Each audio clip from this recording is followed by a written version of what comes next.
Britain has slipped behind India to become the world's sixth largest economy, dealing another blow to the British government as it deals with a severe cost of living shock. In the last 3 months of 2021, the former British colonies surpassed the United Kingdom to become the world's fifth largest economy.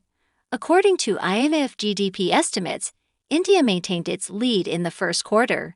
The Indian economy is expected to grow by more than 7% this year.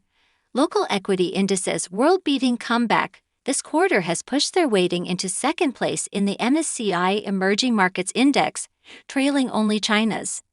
Indian economy was worth $854.7 billion in nominal cash terms through March on an adjusted basis based on dollar exchange rate on the last day of third quarter.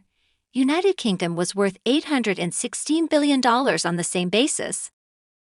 According to the International Monetary Fund, India will surpass the United Kingdom in dollar terms this year, leaving the Asian giant trailing only the United States, China, Japan, and Germany.